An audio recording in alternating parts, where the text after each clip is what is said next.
ॐ अज्ञानतिमिरन्धस्य ज्ञानञ्जनशलाकया चक्षुरुन्मीलितं येन तस्मै श्रीगुरुवे नमः।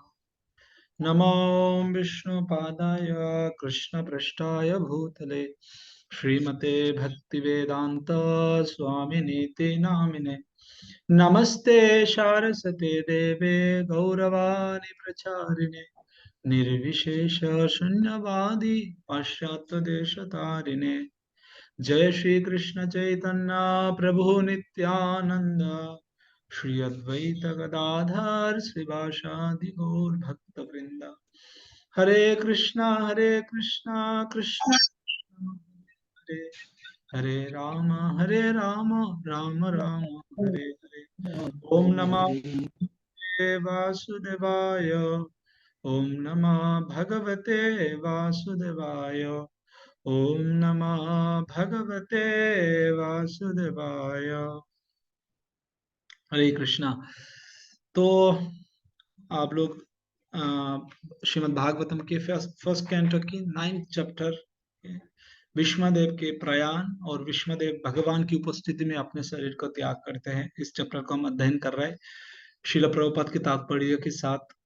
और हर दिन ऐसे करते आ रहे हैं हम लोग, तो ये बहुत ही सुखप्रद है।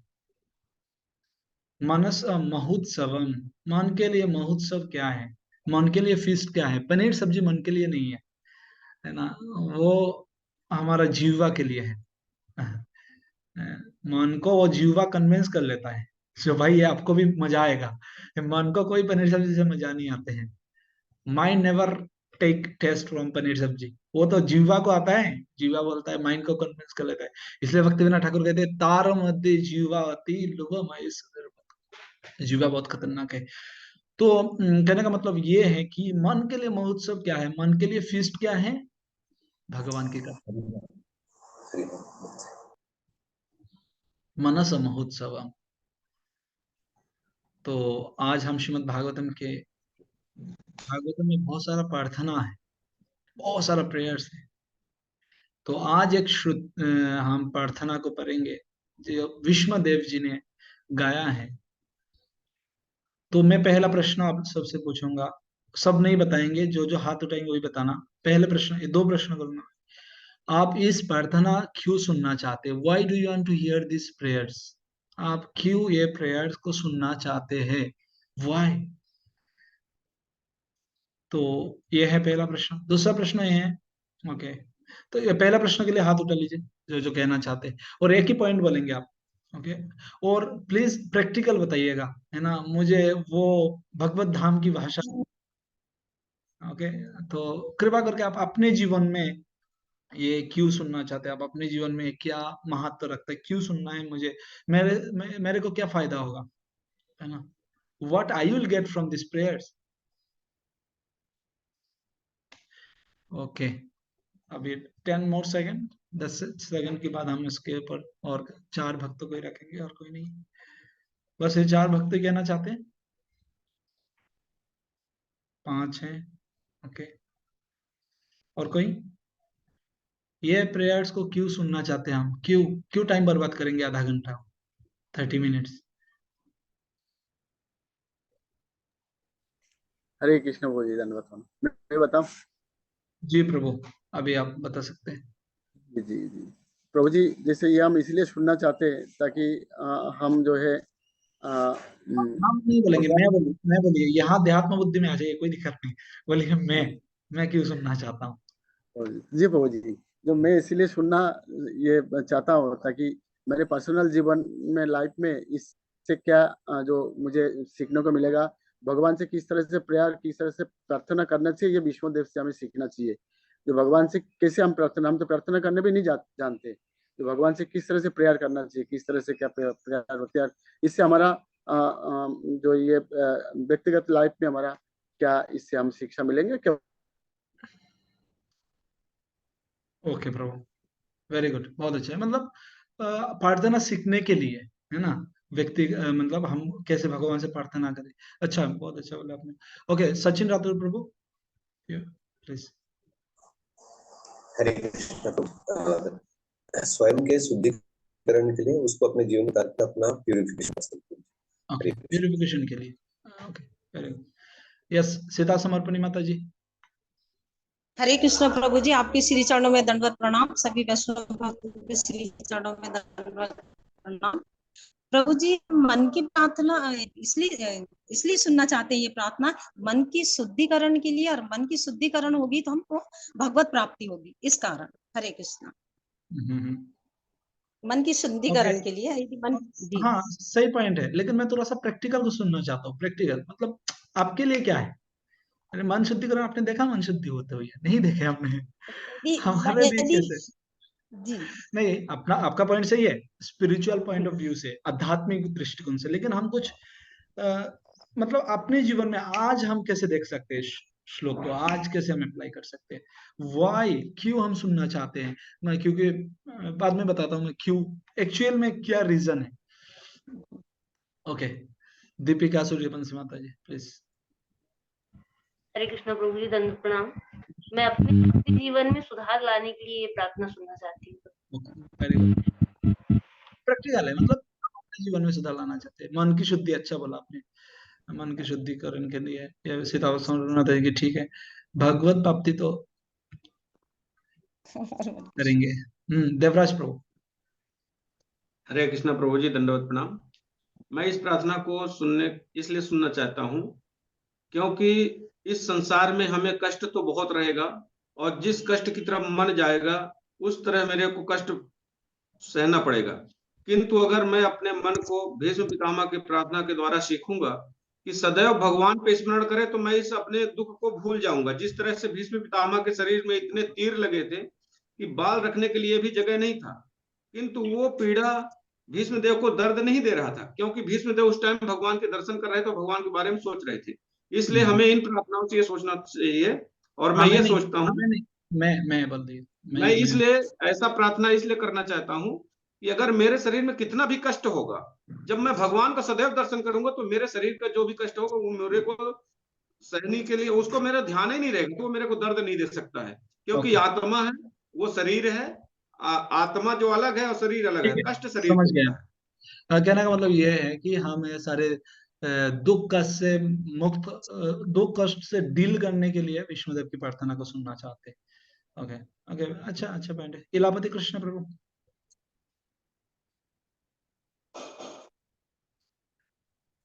हरे कृष्णा प्रभु जी, दंडवत प्रणाम। प्रभु जी, महापुरुषों की प्रार्थनाओं को हमें सीखने के लिए दोहराना चाहिए।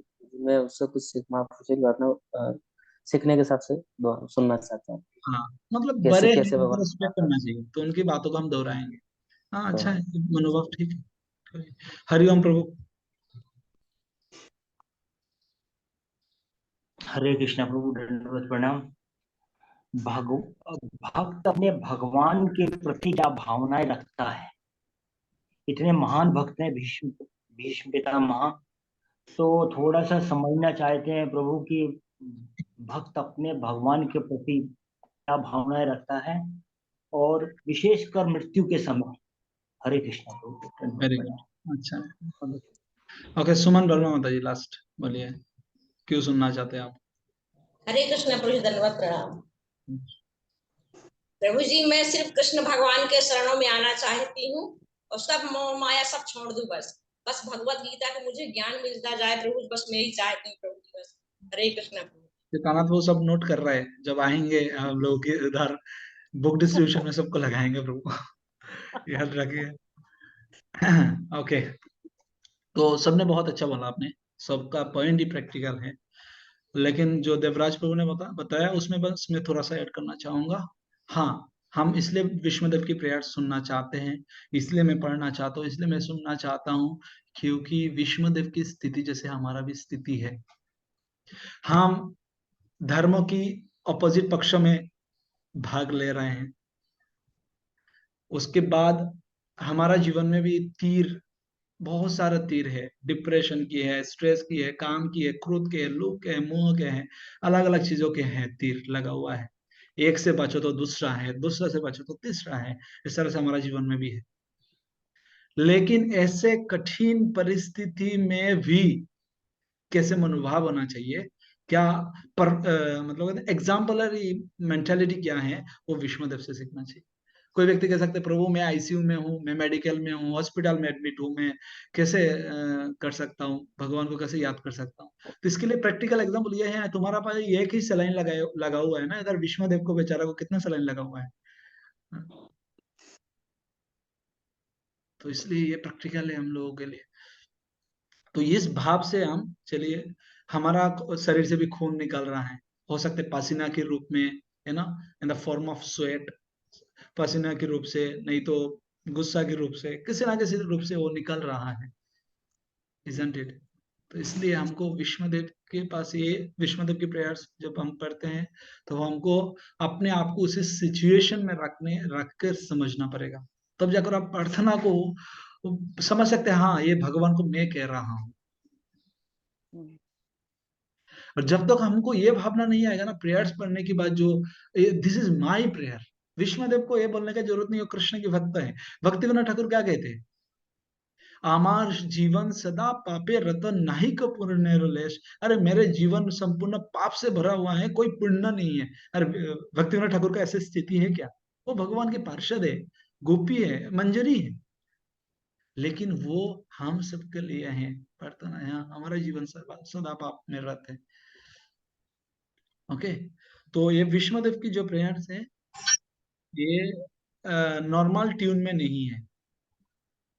और जैसे हम नॉर्मल ट्यून में पढ़ते हैं ना, तो उस ट्यून में नहीं है। जैसे जैसे धर्म क्षेत्रे कुरुक्षेत्रे समवेतायुत्सवः मामका पांडवाश्चैव किम कुर्वत संजय, ऐसे पढ़ते हैं हम एक श्लोक। और एक ट्यून है भगवत गीता में, जैसे कार्पण्य दोष अपहत स्वभाव पृच्छामि तम धर्म सम्मोर चेता, तो ये और एक ट्यून है। लेकिन विश्वदेव की जो प्रेयर्स है, वो उस ट्यून का नाम है पुष्पिता अग्र। याद रखिए, अच्छा रहेगा, कभी यूज कर सकते हैं आप लोग। पुष्पिता अग्र, पुष्पिता अग्र का मतलब होता है, पहला लाइन में 12 सिलेबल होता है, 12 सिलेबल्स, उसके नेक्स्ट लाइन में एक सिलेबल बढ़ जाता है, ऐड हो जाए 13। तो 12 सिलेबल फर्स्ट लाइन में, सेकंड लाइन में 13 सिलेबल्स, इसलिए उसको कहते हैं पुष्पिता अग्र, एक आगे बढ़ता है। तो उसका ट्यून हम कोशिश करेंगे, कलयुग में तो संभव नहीं है, और मुझे संस्कृत नहीं आती है, तो कोशिश करेंगे हम उसके पुष्पिता अग्र की जो ट्यून है स्पेसिफिक, उस ट्यून से उसको गाने के लिए। और आप लोग भी म्यूट रख कर कोशिश कीजिए उसको रिपीट करने के लिए, क्योंकि हम सबका प्रयास है। ओके, तो सब अपने अपने किताब निकाल लीजिए और किताब में देखिए। तो ये श्रीमद् भागवतम की फर्स्ट कैंटो की 9 चैप्टर की 32 नंबर श्लोक है।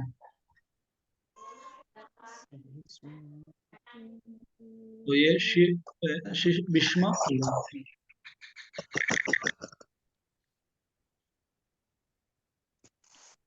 सबने निकाल लिया?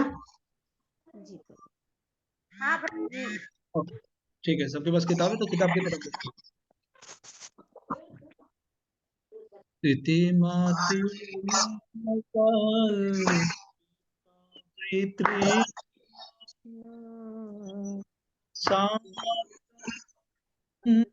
वापस कर देना तो।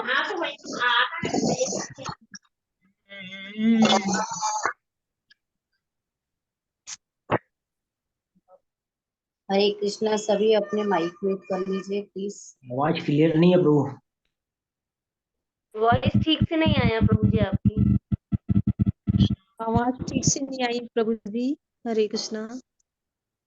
हरे कृष्णा, सभी भक्त अपने माइक पहले बंद कर लीजिए, फिर आवाज आएगी। हरे हाँ, हम लोग कृष्णा। तो माइक ऑन रखेंगे तो पता नहीं है मुझे। माइक तभी ऑन करना है जब मैं आपको कुछ पूछता हूँ, है ना। उसके बाद ऑफ कर देना। और लैपटॉप में तो आप लोग यूज नहीं कर रहे हैं, लैपटॉप में यूज करते तो एक ऑप्शन है, बस स्पेस बटन उनको दबाएंगे तो आप अनम्यूट हो जाएंगे, फिर से छोड़ देंगे तो फिर से म्यूट हो जाएंगे। ठीक है, फिर से हम कोशिश करते हैं। अभी आवाज आ रही है ठीक से? जी प्रभु जी। बोलने का जरूरत नहीं, ऐसे हाथ दिखा दीजिए, मैं समझ जाऊंगा। हाँ, ओके।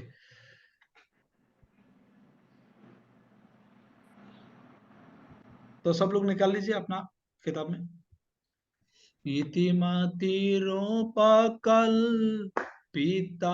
वृतृष्णा भगवती सातत पुंगवे विभुम्नि इति मतिरूपकल्पिता वृतृष्णा भगवती सातत पुंगवे विभुम्नि। फिर से मैं पढ़ता हूँ बार। इति मतिरूपकल्पिता वृतृष्णा भगवती सातत पुंगवे विभुम्नि तिमतिरूपकल्पिता वृतृष्णा भगवती सातत पुंगवे विभुम्नि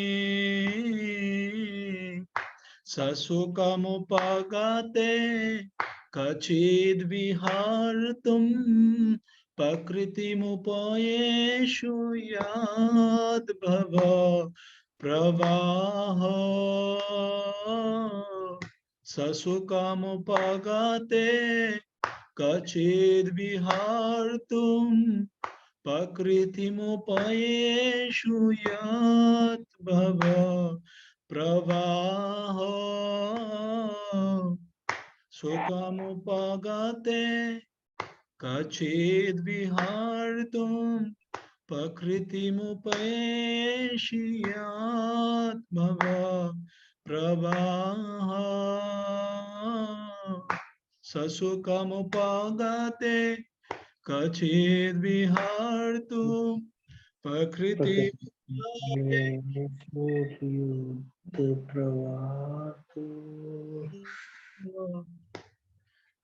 ये श्लोका है।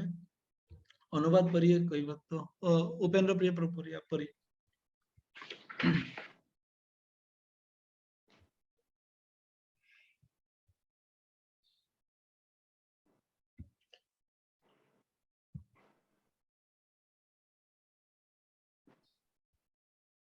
उपेंद्र प्रिय प्रभु पढ़िए अनुवाद। आपके पास किताब है?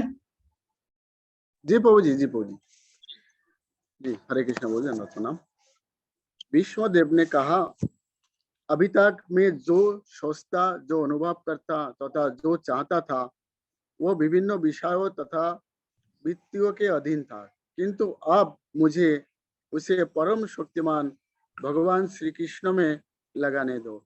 वे सदैव आत्मतुष्ट रहने वाले हैं, किंतु कभी कभी भक्तों के नायक होने के कारण इस भौतिक जगत में अवतरित होकर दिव्य आनंद लाभ करते हैं। यद्यपि ये सारा भौतिक जगत उन्हीं के द्वारा सृजित है। बहुत सुंदर है। आप चाहो तो एक एक शब्दों के ऊपर एक एक घंटा आप चर्चा कर सकते हो, इतना गहरा ही है इसमें, इस प्रेयर्स में। लेकिन हम इतना समय नहीं लेंगे आपका, एक श्लोक तो आज खत्म कर ही देंगे, तो चिंता ना करिए आप। तो इसमें पहला शब्दार्थ को देखिए आप। हम शब्दार्थ में पहले ध्यान लगाएंगे, उसके बाद हम अनुवाद पढ़ेंगे, उसके बाद तात्पर्य पढ़ेंगे। उसमें कहते श्री विष्णु उवाच, विष्णुदेव ने कहा। विष्णुदेव ने क्या कहा? इति। इति का मतलब क्या है? कोई कहना चाहेंगे? बंगाली लोगों को पता होगा, जब लेटर लिखते हैं ना लास्ट में क्या लिखते हैं? इति यानी लास्ट कंक्लूजन, मतलब अभी भाई हम फाइनल बात करने आ रहे हैं, है ना, और फाइनल चीज को बताने जा रहे हैं, और कंक्लूजन सारांश बताने जा रहे हैं। तो इसलिए विष्णुदेव कह रहे इति, हे भगवान अभी ये मैं सारांश बताने जा रहा हूँ। तो बोले क्या सारांश है आपका भाई? तो कहते मतीर। मति का मतलब क्या है? मति का मतलब बुद्धि। ओके, लेकिन प्रभुपाद जी के अनुवाद को देखिए आप। प्रभुपाद जी क्या लिखते हैं? Thinking, feeling and willing. ये असल में उसका अनुवाद ऐसा नहीं है। ट्रांसलेशन अगर मतलब वर्ड टू वर्ड मीनिंग करें आप, तो उसका मतलब है बुद्धि। लेकिन प्रभुपाद ने क्या लिखा? ये है आचार्य। आचार्य आपको छोटा मोटा विजन नहीं देते, वो पूरा वर्ड करके देते, खोल के देते हैं पूरा, मतलब पूरा आपको आपके सामने पूरा जो भक्ति की जो भंडार है उसको ओपन कर देते हैं। तो यहाँ कहते हैं मति। मति मतलब थिंकिंग, फीलिंग एंड विलिंग। तो भगवान सोचो पूछे, अच्छा आप ये मति को क्या करना चाहते हो? बोलते हैं मेरे मति को उपकल्पिता, मैं आप में इन्वेस्ट करना चाहता हूँ, उपकल्पिता। तो इति मतिर, मेरे इस मति को मैं क्या करना चाहता हूँ, इन्वेस्ट, उपकल्पिता। तो भगवान कहते हैं अच्छा आप इन्वेस्ट करोगे फिर से कुछ दिन बाद चले जाओगे, है क्या नहीं? क्योंकि हमारा साथ ऐसा होता है ना, हम लोग कभी कभी हमको बहुत अच्छा लगता है क्लास करने में, जपा करने में, पढ़ने में, सब कुछ बहुत अच्छा लगते हैं। उसके बाद कब और 1-2 महीने चलता है, तो 1-2 महीने छोड़ दिए, 1 सप्ताह अच्छा से चलेगा, नेक्स्ट वीक हमको अरे क्या करेंगे, सुला मला हो जाए बस। कहाँ प्रभुपाद ने बुलाया, प्रभुपाद ने बताया बस सुला मला कर लो और कुछ नहीं है, भागवतम बस एक बार देख लो हो गया, ऐसा होता है। वो भक्ति का एक स्तर है, घना तरला कहते हैं माधुर्य कादम्बिनी में भक्ति विश्वनाथ चक्रवर्ती ठाकुर ने। तो ये एक स्तर है। तो भगवान मानो पूछा है विष्णुदेव से, आप अगर कुछ दिन बाद छोड़ दोगे तो इन्वेस्ट करना चाहते हो, फिर से वापस ले लोगे पैसा? बोलते नहीं नहीं नहीं, फिक्स डिपॉजिट में करना चाहता हूँ। बोले कैसे? बोलता है वितृष्णा, मैं, मेरा जो मति है उसमें और कोई इच्छा नहीं है सेंस ग्रेटिफिकेशन के लिए, इंद्रिय भोग करने के लिए। तो बोले ओके देन ठीक है।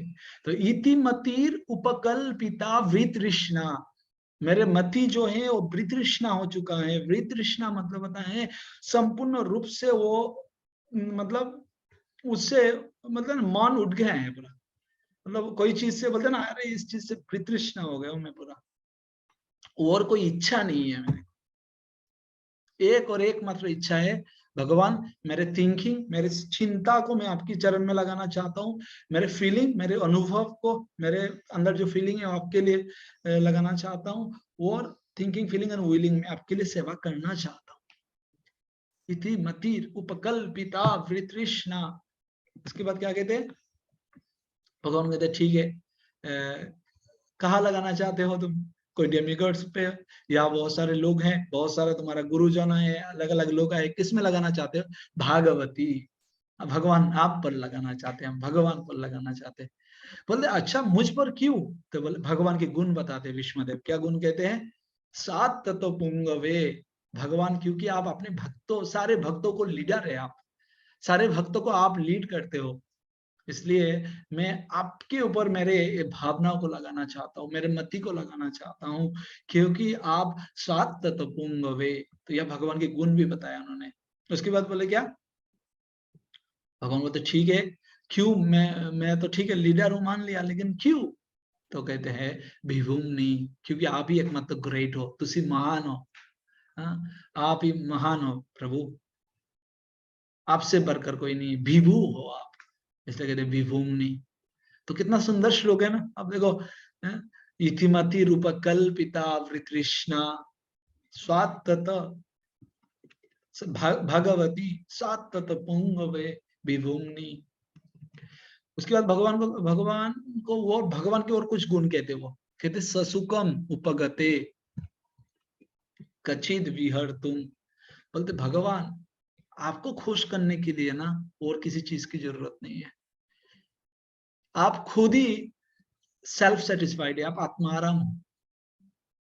ससुकम, आप अपने में रमते हो, आपको आनंद प्रदान करने के लिए आमा के आनंद दीते पारे कुंजन। चैतन्य चैतामृत में श्रील कृष्णदास कविराज गोस्वामी लिखते हैं, कृष्ण कहते आमा के आनंद दीते पारे कुंजन। कौन मुझे आनंद दे सकता है? कोई नहीं दे सकता है भगवान, क्योंकि भगवान आत्माराम है। लेकिन उसके बाद भी भगवान अपने भक्तों से आनंद लेने की कोशिश करते हैं। प्रहलाद लाद दाई ने, प्रहलाद को आनंद प्रदान करने के लिए भगवान आते हैं। तो भगवान यहां हम देखते हैं क्या? भगवान ससुकम, भगवान अपने आप में रमते हैं, अपने आप में भगवान संतुष्ट है। भगवान को किसी व्यक्ति की जरूरत नहीं पड़ती भगवान को खुश करने के लिए। तो यह भगवान की बहुत सुंदर एक गुण के बारे में बताया गया है। आजकल जो मूर्ख लोग अपने आप को भगवान कहते हैं, वो सुख दूसरे से ढूंढते हैं। एक मूर्ख की उदाहरण हम ले सकते हैं, जैसे हिरण्यकशिपु। हिरण्यकशिपु अपने आप को भगवान मान रहा था। अरे ठीक है भाई, तुमको भगवान मान रहे, मान लो ना, लेकिन वो ससुकम नहीं था। ससुकम का मतलब क्या है? वो खुद में संतुष्ट नहीं थे। उसको एक प्रहलाद महाराज भगवान नहीं बोलते थे, बोलते थे तुम भगवान नहीं हो, बस उसको दुख का कारण यही है। लेकिन भगवान तो ऐसा नहीं होते, वो ससुकुम होता है, वो अपने आप में संतुष्ट है। तो विश्वदेव यहाँ कह रहे हैं भगवान आप तो ससुकुम भगते, आप बोलते भगवान कहते ठीक है, लेकिन मैं आता हूं कभी कभी यहाँ, ये तो तुम जानते हो। बोलते कचित विहर तुम, हाँ भगवान मैं जानता हूँ आप आते हो। विहर तुम का मतलब होता है आप अपना ट्रांसेंडेंटल प्लेजर के लिए, ट्रांसेंडेंटल प्लेजर को हिंदी में क्या बोलेंगे, मतलब पूरा सर्वोत्कृष्ट आनंद है ना, उसको आप आस्वादन करने के लिए आप आते हो। उसके बाद क्या कहते हैं यद भव, कहाँ आता हूं मैं, भगवान पूछे सोचो, तो कहते हैं यद भव, इस भव जगत में, इस भव लोक में। और प्रभाव, प्रभाव मतलब क्या है, इस जगत का क्रिएशन और डिस्ट्रक्शन और एनिहिलेशन, ये सब आप करते हो। तो ये पहला श्लोक में सोच, विष्णुदेव कहाँ कहाँ लेटे हुए हैं, उनके शरीर में इतने सारा तीर लगा हुआ है, उसके बाद भी उनका भावनाओं को सोचिए, उनके भगवान की प्रति जो क्लैरिफिकेशन है ना, देखिए कितना क्लियर है विजन। तो ये एक और एकमात्र संभव हुआ है क्योंकि वो पहले से भगवान कृष्ण की भक्ति करते थे। तो अगर हम भी चाहते हमारा अंतिम समय में, जैसे कुलशेखर राजा कहते हैं, कुलशेखर अलवर कहते हैं, भगवान मैं जब इस शरीर को छोड़ना चाहता हूं ना, तो मैं आपका स्मरण करूं। तो स्मरण कैसे करो हम, भगवान भी भगवद गीता में क्या कहते हैं, अंत काले च मामेव स्मरण मुक्ता कलेवरम। तो जो मृत्यु की समय और जब शरीर छोड़ता है तब जो चीज को याद करता है उसको वही प्राप्त होता है। अगर कोई मुझे याद करके शरीर छोड़ता है तो मेरे धाम को प्राप्त करता है। तो यहाँ देखिए कितने सुंदर बात बता दिए है विष्णुदेव ने, एक श्लोक में उन्होंने सब कुछ बता दिए। भगवान क्यों आते हैं, हमारा भगवान के साथ संपर्क क्या है, हम क्या इन्वेस्ट करना चाहते हैं। और भगवान ने एक शादी कहाँ करे पता है, गुजरात में। आपको पता है ना गुजरात में कौन थी, भगवान की एक पत्नी है गुजरात से। हाँ भक्ति देवी। और कौन बोल रहे हैं, सत्यभामा कौन बताए, मैंने बोला प्रभु। हाँ सत्यभामा गुजरात से है। ओके, तो भगवान देखो गुजराती जनरली उन लोग बिजनेसमैन होता है, मतलब उनका मेंटालिटी। तो भगवान कहते मैं बिजनेसमैन की लड़की को शादी कर रहा। तो भगवान भी बिजनेस में बहुत पक्का है। तो भगवान चाहते इन्वेस्ट करो, ये म्यूचुअल फंड में नहीं इन्वेस्ट करना हमको, LIC लाइफ, क्या LIC का जीवन की साथ और जीवन की बात है ना। तो ये एक मत LIC का टैगलाइन जो है ना उन लोगों ने भगवान से लिए हैं, कृष्ण से। एक प्रभु जी कह रहे थे, प्रभु जी महाराज कह रहे थे जो श्लोक है ना, भगवान कहते हैं मैं तुम्हारा इस जगत में जो कुछ है वो सब का देखभाल करता हूँ और उसके बाद है तुमको मैं सब कुछ प्रदान भी करता हूँ जो चीज नहीं है, ये कहते हैं। तो इस श्लोक से उन लोगों ने लिया है टैगलाइन, जो जीवन का साथ और जीवन का बाद में भी। तो भगवान चाहते हम इन्वेस्ट करें। तो पहला श्लोक में विष्णुदेव दिखाते हैं हमको क्या इन्वेस्ट करना चाहिए। अगर इन्वेस्ट करना ही है ना, मति को इन्वेस्ट कीजिए। कोई व्यक्ति अगर मति को इन्वेस्ट कर देता है भगवान की सेवा में और भगवान के लिए, बाकी चीज अपने आप इन्वेस्टेड हो जाते हैं। बाकी सारे चीज को आप इन्वेस्ट कर दो, मति को इन्वेस्ट ना करो तो सारे चीज धरा की धरा ही रह जाता है। इसलिए बार बार भगवद गीता में भगवान एक चीज मांगते हैं, मन मना भव मद भक्त, मन मया अर्पित मना बुद्धि, तुम मेरे मन तुम्हारा मन और बुद्धि मुझे दे दो। चंचला ही मना कृष्ण प्रमादि बलवद प्रतिरम, सारे मन मन मन मन, क्यों मन के बारे में बता दे, क्या भगवान के पास मन नहीं है? नहीं है, ये सच बात यह है, भगवान के पास मन नहीं है, क्योंकि वो मन चुरा लिए हैं अपने भक्तों ने। तो भगवान को मन चाहिए हमेशा, अरे एक मन दे दो मुझे, एक मन दे दो। इसलिए भगवान कहते हैं मन मना भव मद भक्त मज्जाजिमम नमस्कुरु मय्या अर्पित मन बुद्धि, मन और बुद्धि मुझे अर्पण करो। तो यह विष्णुदेव बता रहा है पहले लाइन में, इति मतिर उपकल्पिता तृष्णा भगवती सातत पुंगवे। और भगवान सातत पुंगवे है, भगवान लीडर है अपने भक्तों के। ओके, तो अभी तात्पर्य पढ़िए, सचिन राठौर को पढ़िए तात्पर्य। मैं जो बोलूंगा रुक जाइएगा, तो हम थोड़ा सा उसमें डिस्कस करें। चूंकि भीष्मदेव एक राजपुरुष कुरु वंश के मुखिया महान सेनापति तथा क्षत्रिय के अग्रणी थे, अतएव उनका मन अनेक विषयों में बटा रहता था और उनका चिंतन, अनुभूति तथा उनकी इच्छाएं विभिन्न बातों में लगी रहती थी। अब शुद्ध भक्ति प्राप्त करने के उद्देश्य से वे परम पुरुष भगवान कृष्ण पर ही सारे चिंतन, अनुभूति तथा इच्छाओं को केंद्रित करना चाहते थे। यहाँ पर उन्हें श्री कृष्ण को भक्तों के नायक तथा सर्वशक्तिमान कहे गए हैं। यद्यपि भगवान कृष्ण आदि भगवान हैं, लेकिन वे अपने शुद्ध भक्तों को भक्ति में सेवा का वरदान देने के निमित्त इस धरा पर स्वयं अवतरित होते हैं। Okay bro, okay. तो देखिए पहले पारपोर्ट के पहले पैराग्राफ में प्रभुपद कितना सुंदर बात कहते हैं। प्रभुपद कहते हैं, देखो विष्णुदेव ने यहाँ क्या बताया, अभी तक मैं जो सोचता, जो अनुभव करता तथा जो चाहता था वो विभिन्न विषय तथा वित्तियों के अधीन था। क्योंकि विष्णुदेव राजा थे, राजाओं में मतलब वहां राजा नहीं थे वो, लेकिन वो लीडर थे, ही वाज लीडिंग। ये सारे तो बच्चे थे, पांडव कौरव, ये सारे बच्चे थे हैं, लेकिन वो लीड कर रहे थे। तो लीड करने के कारण क्या हुआ, उनको कई बार अलग अलग विषय में उनको इन्वेस्ट करना पड़ा, अपने विचार को, अपने फीलिंग को, अपने शरीर को। लेकिन विष्णुदेव ऐसे नहीं थे प्रभु, वो अपने आपको, ये भक्तों का स्वभाव होता है, भक्तेरा स्वभाव हो ना चाहे मान, भक्तों का स्वभाव होता है वो मान नहीं चाहते। तो वो कह रहे हैं मैं अलग अलग चीजों में लगा है, वो हम लोगों का स्थिति है। क्या आज तक हमने अलग अलग जगह पर हमारा मति को इन्वेस्ट नहीं करा है, फीलिंग को नहीं इन्वेस्ट करा है, थिंकिंग को नहीं इन्वेस्ट करा है, विलिंग को नहीं करा है, करे हैं और आज तक कर रहे हैं और सामने भी करते जाएंगे। लेकिन विष्णुदेव की प्रार्थना से हमको ये प्रार्थना करना है आज से, जो है भगवान, मैं मेरे मति को आप में लगाना चाहता हूँ, अभी आप कृपा कीजिए। इति मति रूप कल्पिता, उपकल्प कल्पिता, मैं लगाना चाहता हूँ।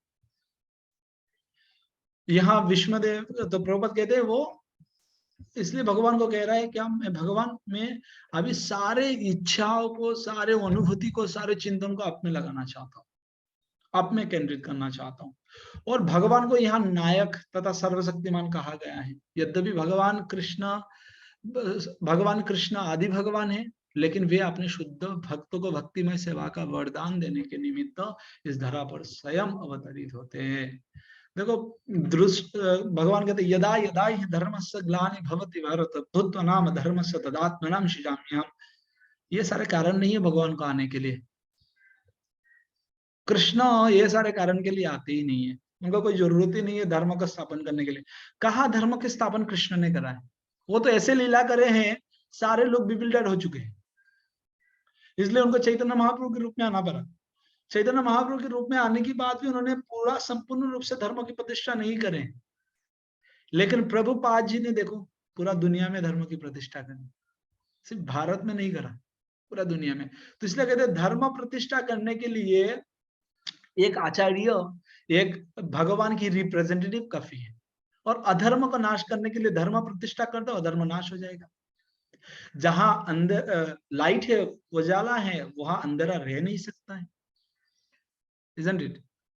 तो इसलिए इसमें बहुत सुंदर बात बताया गया है कि भगवान क्यों अवतरित होते हैं, क्योंकि वो अपने भक्तों को सेवा प्रदान करना चाहते हैं। ओके, आगे पढ़िए सागरिका माता जी, पढ़िए। हरे कृष्ण प्रभु की दंडवत में। हरे कृष्ण। सिर्फ यहाँ पर श्री कृष्ण को भक्तों के नायक तथा सर्वशक्तिमान कहा गया है। यद्यपि भगवान श्री कृष्ण आदि भगवान हैं, लेकिन वे अपने शुद्ध भक्तों को भक्तिमय सेवा का वरदान देने के निमित्त इस धरा पर स्वयं अवतरित होते हैं। वे कभी वे भगवान कृष्ण के रूप में जो वे स्वयं हैं और कभी भगवान श्री चैतन्य के रूप में अवतरित होते हैं। दोनों ही शुद्ध भक्तों के नायक हैं। श्री भगवान के शुद्ध भक्तों में श्री भगवान की सेवा करने के अतिरिक्त अन्य कोई इच्छा नहीं रहती, अतएव वे शाश्वत कहलाते हैं और श्री भगवान ऐसे शाश्वतों में अग्रणी हैं। इसलिए भीष्म देव को अन्य कोई इच्छा नहीं थी। जब तक मनुष्य सभी प्रकार की भौतिक इच्छाओं से शुद्ध नहीं हो लेता, तब तक श्री भगवान उसके अगुआ नहीं बनते। इच्छाओं को मिटाई नहीं जा सकती, लेकिन उन्हें केवल शुद्ध करनी होती है। श्रीमद् भगवद गीता में सही हो गया। तो यहाँ देखिए बहुत सुंदर बात है, इच्छाओं को मिटाया नहीं जा सकता है, इच्छा को आप मिटा नहीं सकते, लेकिन इच्छाओं को आप ट्रांसफर कर सकते हैं, उसको ट्रांसफॉर्मेशन उसमें कर सकते हैं हम। उस इच्छा को आप पूरा मतलब कोई व्यक्ति अगर बोलेगा मैं इच्छा शून्य हो जाऊंगा, वो संभव नहीं है। लेकिन हाँ, आप इस इच्छा को, डिजायर को कृष्ण की सेवा के लिए, काम कृष्ण कर्मार्पणे, काम को हमारा अंदर जो डिजायर है उसको किसके लिए यूज करना चाहिए? कृष्ण के कर्म करने के लिए। क्योंकि इच्छा ही नहीं रहेगा तो आप कृष्ण के लिए भी सेवा नहीं करेंगे। इसलिए भगवान कहते हैं, अर्जुन को कहते हैं ये मत बनो तुम। अर्जुन कह रहे मैं कुछ ही नहीं करूंगा, मैं जा रहा हूँ।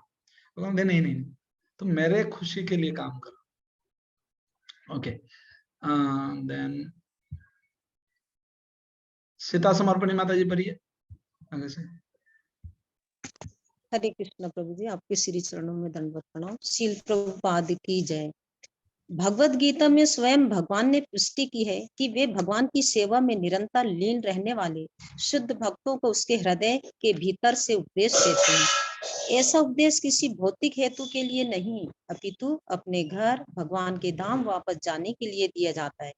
भगवत गीता अध्याय 10 के 10वें श्लोक में भगवान सामान्य व्यक्ति के लिए जो भौतिक प्रगति पर अपना प्रभुत्व दिखाना चाहता है, न केवल उसकी इच्छा पूर्ति करके उसके कार्यों के साक्षी बनते हैं, अपितु वे अभक्तों को भगवत धाम जाने के लिए कभी कोई उपदेश नहीं देते। विभिन्न जीवों, भक्तों तथा अभक्तों के साथ भगवान के व्यवहार में यही अंतर है। वे समस्त जीवों के अग्रणी हैं। जिस प्रकार राजा बंदियों तथा स्वतंत्र नागरिकों का समान रूप से शासक होता है, लेकिन भक्तों तथा अभक्तों के प्रति उनके व्यवहार भिन्न भिन्न होते हैं। अभक्त लोग, हरे कृष्ण। तो यहाँ भगवान के अपने भक्तों के साथ जो संपर्क है और अभक्त के साथ संपर्क के बारे में बताया जा रहा है। बोले राजा के लिए दोनों ही समान है, लेकिन उनका जो व्यवहार होता है, उनका जो डीलिंग होता है तो अलग अलग होता है। जो कैदी है उसके साथ एक प्रकार की है, जो उसको क्या कहते हैं, मुक्त है, अच्छे हैं, अच्छे नागरिक, उनके साथ अलग है। तो भगवान के जो भक्त है उनके साथ भगवान के संपर्क अलग है, और जो अभक्त है उनके साथ संपर्क अलग है। इसका मतलब वो नहीं है भगवान द्वेष करते किसी से, नहीं, भगवान सबको स्वतंत्रता दिए, इंडिपेंडेंस दिए, तो उसको इस्तेमाल करने के लिए देते हैं। तो अभी हमारे ऊपर है कि हम कौन सा टीम में जाना चाहते हैं, है ना। ओके, देन नेक्स्ट रानो विश्वकर्मा माता जी पढ़िए उसके बाद से।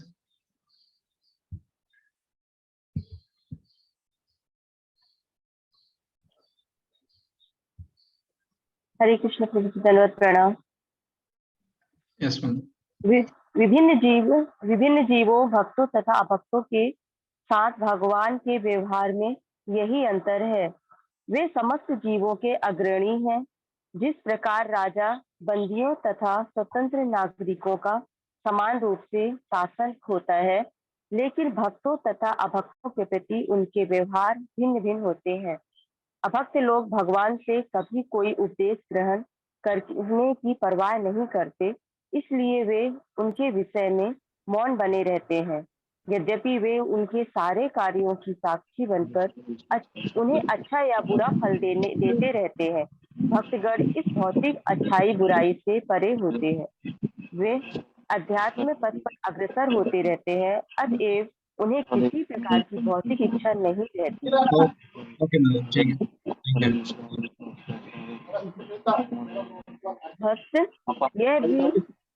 भक्त यह भी जानता क्लास। ओके, तो यहाँ बहुत सुंदर बात बताया है कि भगवान असुर नहीं, मतलब अभक्तों को क्यों ज्ञान नहीं देना चाहते? क्योंकि वो सुनना नहीं चाहते, और जो नहीं सुनते उसको नहीं बताओ, है ना। श्रद्धावान लभते ज्ञानम तत्परे संयतेन्द्रिय। ये एकमात्र व्यक्ति जो उनका इंद्रिय संयत है, कंट्रोल है, वो, और जो व्यक्ति श्रद्धावान है वही ज्ञान लाभ कर सकता है ना, सब नहीं लाभ कर सकता है। ओके, देन धर्मेंद्र सोलंकी प्रभु पढ़िए आगे से। हरे कृष्ण प्रणाम।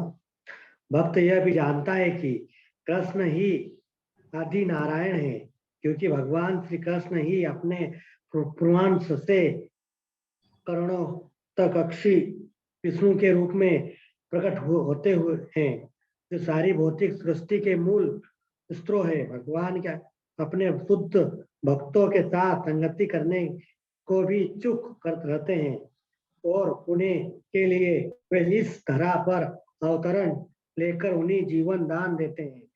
भगवान खुद की इच्छा से प्रकट होते हैं, वे प्रगति की परिस्थितियों से बाध्य नहीं होते, तो उन्हें विभु या सर्वशक्तिमान कहा गया है, क्योंकि वे प्रगति के नियमों से कभी नहीं बनते।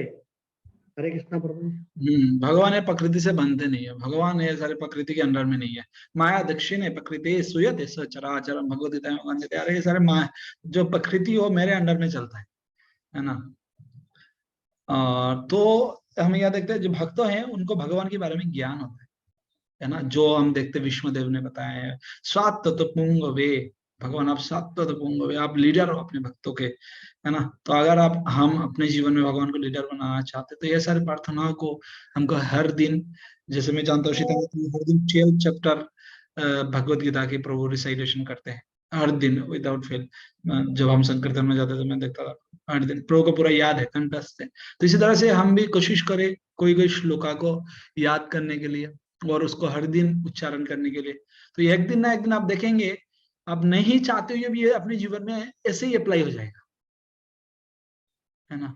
मेडिसिन लेते रहेंगे ना तो एक दिन ना एक दिन वो काम करेगा ही, है ना। ऐसा नहीं करता है, हाँ थोड़ा स्लो कर सकता है लेकिन काम जरूर करेगा। तो ये पहला श्लोक है आज हमने डिस्कस कर। कल हम कुछ ज्यादा श्लोका लेंगे, पहले क्लास था तो इसलिए आज कम श्लोका लिए। तो कोई कुछ शेयर करना चाहते, कुछ बोलना चाहते तो आप बोल सकते हैं, नहीं तो यहाँ पर हम आज रखते हैं। पहला श्लोक का आज हम चर्चा करें, कल दूसरा तीसरा और देखते हैं कितना श्लोक हम लेंगे। 3-4 क्लास में हम पूरा 10 श्लोकों को ले लेंगे, ठीक है। हरे कृष्ण। शील प्रभुपाद। प्रणाम।